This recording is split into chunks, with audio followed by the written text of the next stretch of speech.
What's going on, guys? Welcome back to the Hannahcast YouTube channel, and if you know me, I'm a big visual effects junkie. I don't know shit about, how to actually create visual effects, unless it's something like this or this, but, however, if you were to actually have me, make a 3D model and composite that into a scene, I would not know how to do that because I'm an idiot. Hell, my visual effects lingo is probably about as basic as watching corridor crew videos and only taking that into consideration. That's it. That's that. But that being said, I still am a big enthusiast of visual effects. Damn, I can't speak today. I especially find it interesting once we get to award season, because the visual effects categories during award season are interesting to say the least, because, with most categories, you can pretty much, judge things for yourself. Like, Best Picture, well, you're just judging the film in of itself. Best Directing and Best Original or Adapted Screenplay, that mostly does carry a film. When you're watching a performance on screen, that's also very subjective. That's something you can judge for your own opinion. But then you get to visual effects. People who are at least not visual effects people seem to judge, visual effects films by what were the best movies that had visual effects? And obviously, I think that's really dumb. I think you should be judging the visual effects fairly, regardless if the film is good or bad. I mean, hell, I've seen tons of bad movies that have fantastic visual effects, like Jurassic World Fallen Kingdom. Gemini Man is probably the top one for me. One of the things that people will say is, oh, the Oscars, when it comes to choosing who wins best visual effects at the Oscars, it's all about choosing which film had visual effects that contributed to the film, serving the story, to which I say, That's probably the biggest lie you've ever been told. I mean, for what? Contributing to the story, serving the story. What does that mean when it comes to visual effects? Because, you take the visual effects out of something like Gravity or The Jungle Book, then the movie can't happen. So inherently, it does serve the story, because the story can't happen without those visual effects. Basically, to me, it just sounds like an excuse to not honor movies that you don't think are particularly good that honestly have great visual effects. And the reason why I say that was the biggest lie you've ever been told is because a lot of people fail to realize how the Oscars are voted on. And let's go through that right now. The Academy of Motion Picture Arts and Sciences has 17 branches: actors, casting directors, cinematographers, costume designers, directors, the documentary branch, the executives branch, film editors, makeup artists and hairstylists, music, producers, public relations, short films and feature animation, sound, visual effects, and writers. Now, you're probably wondering, what does that have to do with anything? Well, it all has to do with how the Oscars are voted on. When nominating each of these categories, the individual branches will nominate the nominees. Basically, the actors, they nominate the acting categories. Directors, they nominate the directing category. Writers, they choose who gets to be nominated for Best Original and Best Adapted Screenplay, so on and so forth. And that especially goes to visual effects. The nominees for Best Visual Effects are chosen by the visual effects branch. And honestly, it makes sense. Who's gonna know more about visual effects than actual visual effects people? And everyone chooses their nominees for Best Picture, which makes the most sense because at that point you are judging the film in of itself. With that being said, how are the winners chosen? Well, the winners, unlike the nominations, are voted on by everyone in the Academy, meaning anyone can vote for Best Visual Effects, regardless if they have any experience or not. And, well, considering the fact that the actors branch alone has probably more than twice as many members in its branch than the visual effects branch, you're kind of stuck in a situation where the majority of people voting for Best Visual Effects as the Best Visual Effects winner have no experience in visual effects. It especially gets interesting when you look at the winners in the Oscars for Best Visual Effects and who wins the top prize at the Visual Effects Society Awards, which is typically Outstanding Visual Effects and a Photoreal Feature, but then there's also Outstanding Supporting Visual Effects and a Photoreal Feature. Sometimes, many times these two categories will overlap in the Oscars. For example, 2019, you had 3 movies nominated in the Visual Effects Society Awards for Outstanding Visual Effects and a Photoreal Feature, but then you also have a couple of nominees for Outstanding Supporting Visual Effects and a Photoreal Feature. The winner in the Oscars for Best Visual Effects that year was 1917, but the funny thing is, when you're going by the Visual Effects Society Awards, you realize there's really no way that 1917 would have won Best Visual Effects at the Oscars if it was only voted on by visual effects people, because for Outstanding Visual Effects and a Photoreal Feature, The Lion King won. And for Outstanding Supporting Visual Effects and a Photoreal Feature, which 1917 was nominated for, it lost to The Irishman. So really, both movies had better chances at winning than 1917, at least by all standards.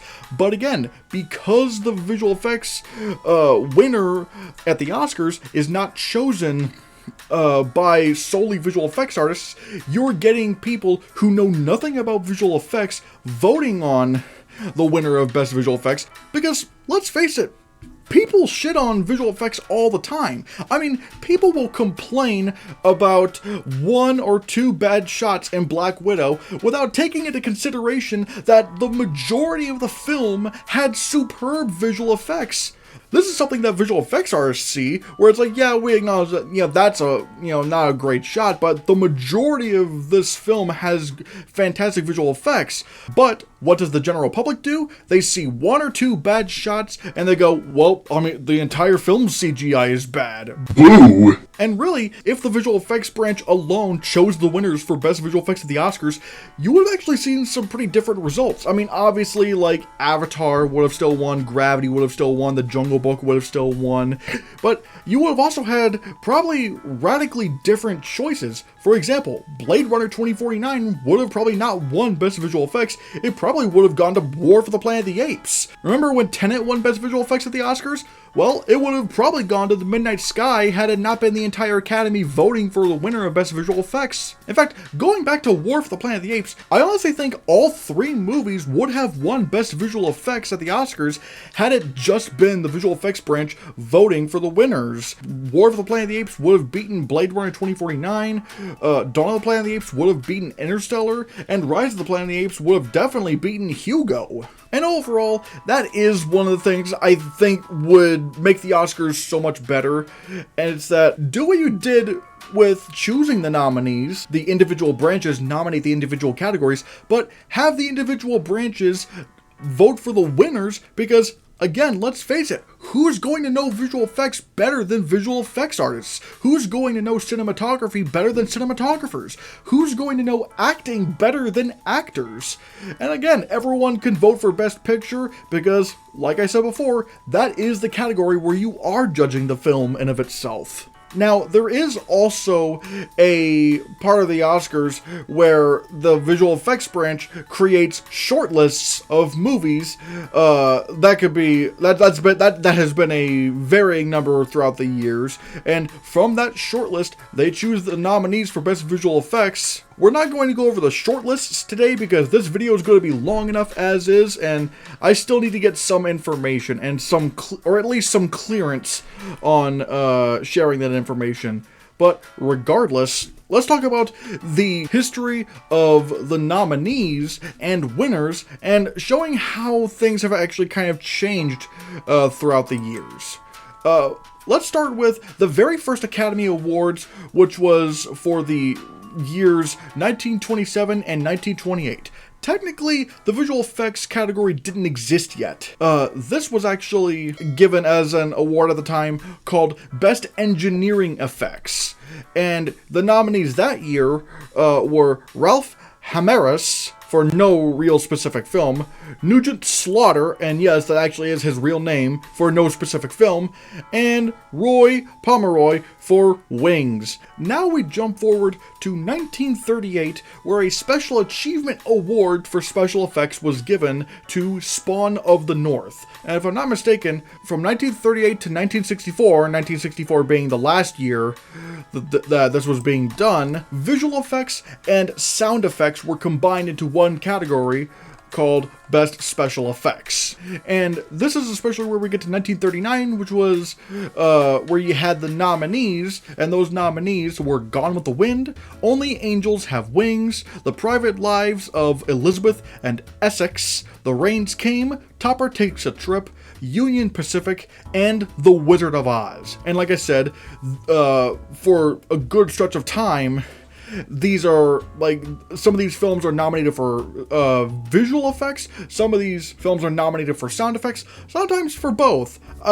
Again, look it up on Wikipedia as to what specifically they won for, because, again, I can only fit so much in these little documents right here. But regardless, in this year, The Rains Came ended up being the winner, which again, I'm a little bit surprised considering The Wizard of Oz was such a groundbreaking film for special and or visual effects. But regardless, moving on. 1940, we had a staggering 14 nominees for Best Special Effects. Jesus, the nominees for Best Special Effects were The Bluebird, Boomtown, The Boys from Syracuse, Dr. Cyclops, Foreign Correspondent, The Invisible Man Returns, The Long Voyage Home, 1 Million BC, Rebecca, The Seahawk, Swiss Family Robinson, The Thief of Baghdad, Typhoon, and Women in War, to which The Thief of Baghdad won. And if you don't know what The Thief of Baghdad is, it's pretty much an Aladdin film. It's the story of Aladdin, but his name isn't Aladdin. 1941 was interesting. We had 8 nominees for Best Special Effects, and those nominees were Aloma of the South Seas, Flight Command, I Wanted Wings, The Invisible Woman, The Sea Wolf, That Hamilton Woman, Topper Returns, and A Yank in the Raft. But the funny thing is, The Sea Wolf wasn't originally nominated. Dive Bomber was originally nominated, but for some reason, for unknown reasons, its nomination was withdrawn and they replaced it with The Sea Wolf. If you're wondering, I Wanted Wings ended up winning. In 1942, the nominees were The Black Swan, Desperate Journey, Flying Tigers, Invisible Agent, Jungle Book, Miss Miniver, The Navy Comes Through, One of Our Aircraft is Missing, The Pride of the Yankees, and Reap the Wild Wind, to which Reap the Wild Wind ended up winning. 1943, you had Air Force, Bombardier, Crash Dive, The North Star, So Proudly We Hail, and Stand By for Action, for which Crash Dive ended up winning. 1944, we had The Adventures of Mark Twain, Days of Glory, Secret Command, Since You Went Away, 30 Seconds Over Tokyo, The Story of Dr. Wassel, and Wilson, to which 30 Seconds Over Tokyo won. The next year was 1945, and we had Captain Eddie, Spellbound, They Were Expendable, 1001 Nights, and Wonder Man, to which Wonder Man won. 1946, we had only 2 nominees. Man, imagine going from 14 nominees to just 2. The nominees were Blithe Spirit and A Stolen Life, to which Blithe Spirit won. In 1947, you had Green Dolphin Street, Unconquered, and Green Dolphin Street ended up winning. I should also mention that, remember when I was saying how the nominees were chosen by the visual effects branch, but by the time you get to the winners, they were voted on by the entire Academy? Well, I forgot to mention that the visual effects branch of the Academy wasn't established until the 1994-1995 award season. And so you're probably wondering, well, who chose the nominees for Best Visual Effects back then? Well, the nominees were chosen by the Technical Oversight Board, which is a little better than just having, random actor number 6 voting for who gets nominated for Best Visual Effects. So Yeah, anyways, on with the nominees. 1948, the nominees were Deep Waters and Portrait of Jenny, to which Portrait of Jenny won. 1949, you had Mighty Joe Young and Tulsa, to which Mighty Joe Young won. 1950, we have Destination Moon and Samson and Delilah, to which Destination Moon won. 1951, there were no other nominees. When Worlds Collide ended up winning, and that's another thing worth mentioning. Sometimes you'll see just a movie winning with no other nominees, or maybe even one of these years that we're going to get to here in a bit, the visual effects category would have just been skipped entirely. That's because during the shortlist process, up until 1996, a movie has to have a certain amount of votes in order to get nominated.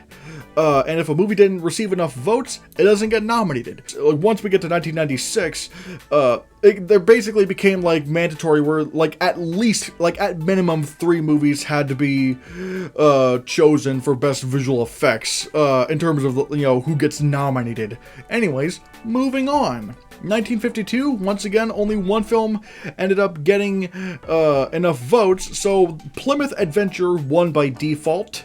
1953, The War of the Worlds repeated that exact same thing, got enough votes to get nominated, but no other films ended up getting enough votes. Now we get back to nominees. 1954, we had 20,000 Leagues Under the Sea, Hell and High Water, and Them, to which 20,000 Leagues Under the Sea ended up winning.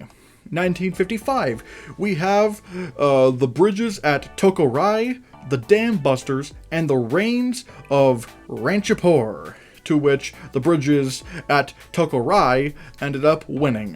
1956, we have Forbidden Planet and The Ten Commandments. The Ten Commandments won. 1957, the nominees were The Enemy Below and The Spirit of St. Louis. The Enemy Below ended up winning. 1958, the nominees were Tom Thumb and Torpedo Run. Tom Thumb ended up winning. 1959, we have Ben-Hur and Journey to the Center of the Earth. The winner ended up being Ben-Hur. 1960, we have The Last Voyage and The Time Machine. The Time Machine ended up being the winner. 1961, we have The Absent-Minded Professor and The Guns of Navarone, to which The Guns of Navarone ended up winning. Fun fact about The Absent-Minded Professor, that's actually the film that Flubber actually remade. Yeah, Flubber is actually a remake of The Absent-Minded Professor. I don't know much about the film other than that, so I don't know if there's a big goopy jelly creature, so take that for what you will. 1962, we have The Longest Day and Mutiny on the Bounty. The Longest Day ended up winning. 1963, we have Alfred Hitchcock's The Birds and Cleopatra. Cleopatra ended up winning. 1964, we have Seven Faces of Dr. Lau and Mary Poppins. And now we get to 1965, where they split up the special effects category into 2 categories: special visual effects and special audio effects, or whatever they called it at the time, because we're not talking about audio today, we're talking about visual effects. 1965, we have The Greatest Story Ever Told and Thunderball. Thunderball ended up winning that year. 1966, we have Fantastic Voyage and Hawaii. Fantastic Voyage ended up winning. 1967, we have Dr. Dolittle and Tobruk. Dr. Dolittle won. 1968, we have 2001: A Space Odyssey and Ice Station Zebra. Obviously, 2001: A Space Odyssey won. Fun fact about 2001: A Space Odyssey, that's actually the only Oscar that Stanley Kubrick ever won out of his entire career. And I'm pretty sure the people who actually worked on the visual effects in the film weren't too happy about the director getting credit for creating those groundbreaking effects. 1969, we have Krakatoa East of Java and Marooned. Marooned ended up winning. 1970, we have Patton and Tora. And Tora ended up winning. Fun fact, This would be the last year until 2015 where a Best Picture nominee ended up losing the Best Visual Effects award to a movie that wasn't nominated for Best Picture. 1971, we have Bedknobs and Broomsticks and When Dinosaurs Ruled the Earth, to which Bedknobs and Broomsticks ended up winning. 1972, only one film got enough votes to get nominated, and that was The Poseidon Adventure.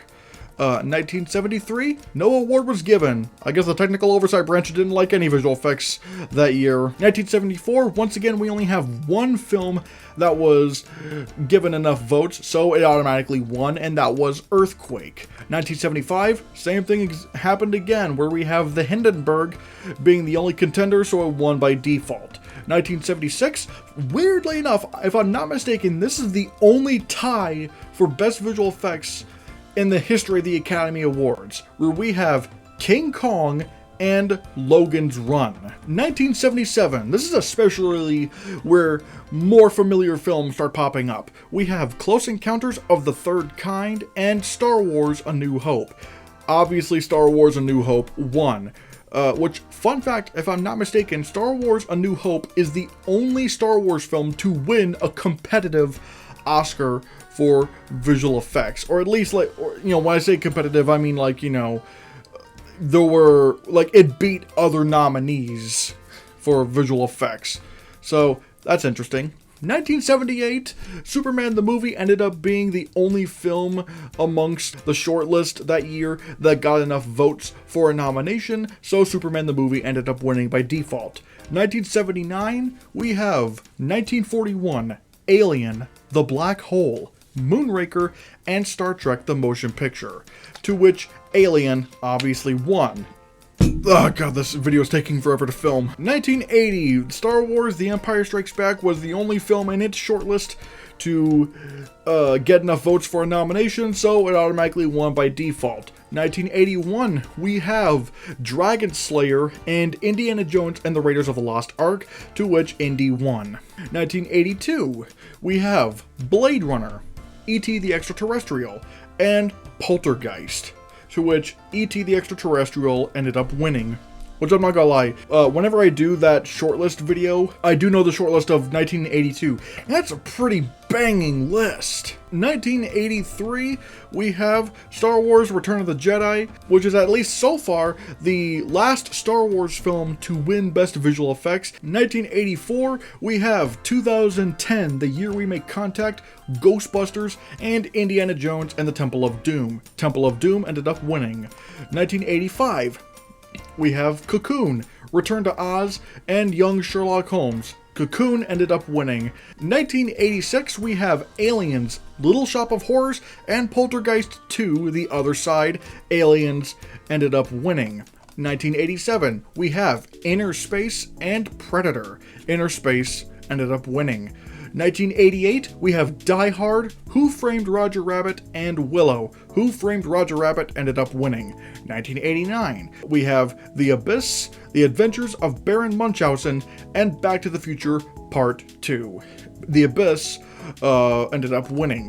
1990 was the final year in which only one film made it past the shortlist to get a nomination, and that was Total Recall. 1991, we have Backdraft, Hook, and Terminator 2 Judgment Day.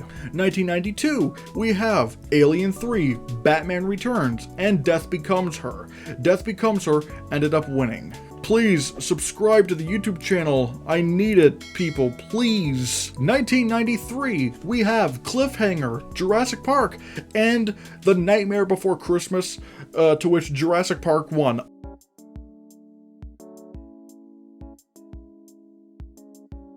1994, we have Forrest Gump, The Mask, and True Lies, to which Forrest Gump won. And if I'm not mistaken, this was the year where the visual effects branch of the Academy was officially established, meaning the true only people nominating the visual effects nominees are purely visual effects people. 1995 was the very last year where less than 3 nominees for best visual effects would be nominated, to which we have Apollo 13 and Babe, to which Babe ended up winning Best Visual Effects. After 1995, it became a prerequisite that in future years, a minimum of 3 nominees had to be chosen from the shortlists. 1996, we have Dragonheart, Independence Day, and Twister. Independence Day ended up winning. 1997, we have The Lost World, Jurassic Park, Starship Troopers, and Titanic. 1998, we have Armageddon, Mighty Joe Young, and What Dreams May Come, to which What Dreams May Come ended up winning the award. 1999, we have The Matrix, Star Wars Episode 1 The Phantom Menace, and Stuart Little, to which The Matrix ended up winning. The year 2000, now we have nominees like Gladiator, Hollow Man, and The Perfect Storm, to which Gladiator ended up winning. 2001, we had AI, Artificial Intelligence, The Lord of the Rings, The Fellowship of the Ring, and Pearl Harbor. Lord of the Rings, The Fellowship of the Ring obviously won. 2002, we see Lord of the Rings, The Two Towers, Spider-Man, and Star Wars Episode 2, Attack of the Clones, to which Lord of the Rings, The Two Towers won. And, well, once again, we have another Lord of the Rings year. We have 2003, and we have The Lord of the Rings, The Return of the King, Master and Commander, The Far Side of the World, and Pirates of the Caribbean, The Curse of the Black Pearl, to which Lord of the Rings, The Return of the King ended up winning. 2004, we have Harry Potter and the Prisoner of Azkaban, iRobot, and Spider-Man 2, to which Spider-Man 2 ended up winning. Fun fact, this would be the very last time, at least as of this year, 2022, where a comic book movie won Best Visual Effects. And if I'm not mistaken, Spider-Man 2 is the only one to win a competitive Oscar for visual effects, considering Superman the movie back in 1978 had no other nominees. 2005, we have The Chronicles of Narnia, The Lion, the Witch, and the Wardrobe, King Kong, and War of the Worlds, for which King Kong ended up winning the category that year. 2006, we have Pirates of the Caribbean, Dead Man's Chest, Poseidon, and Superman Returns, to which Pirates of the Caribbean, Dead Man's Chest ended up winning. 2007, we have The Golden Compass, Pirates of the Caribbean at World's End, and Transformers, to which The Golden Compass ended up winning.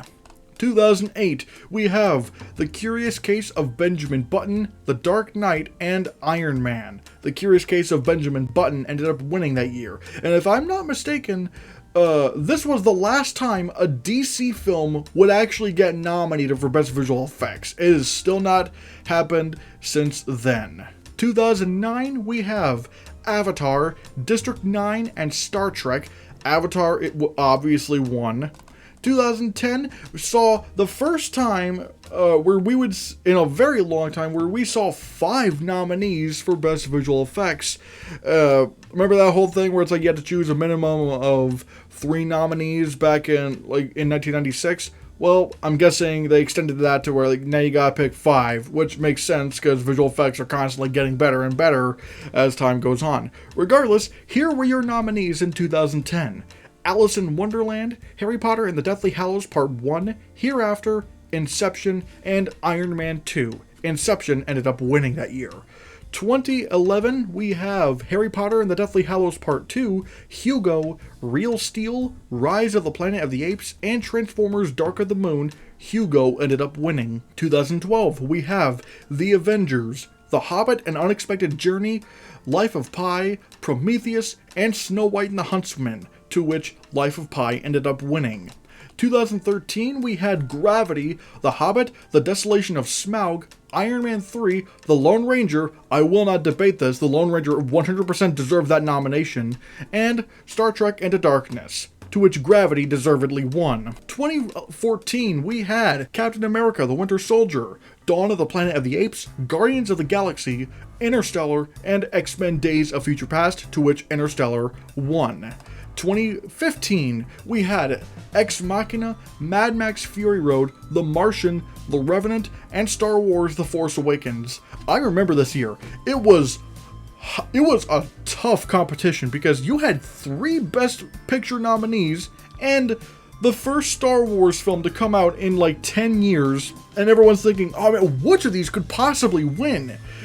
Like, a lot of people said it was close, but like, it said it was like a life or death struggle between Mad Max and Star Wars, and I was probably expecting Mad Max Fury Road to win, although I think my choice nowadays would probably be Star Wars The Force Awakens, but out of nowhere, Ex Machina became the first film since 1970 to beat a Best Picture nominee for Best Visual Effects, let alone beating 3 of them. Then we get to 2016, where we had nominees such as Deepwater Horizon, Doctor Strange, The Jungle Book, Kubo and the Two Strings, and Rogue One: A Star Wars Story, to which The Jungle Book ended up winning. 2017, we had Blade Runner 2049, Guardians of the Galaxy Volume 2, Kong Skull Island, Star Wars: The Last Jedi, and War for the Planet of the Apes, to which Blade Runner 2049 won.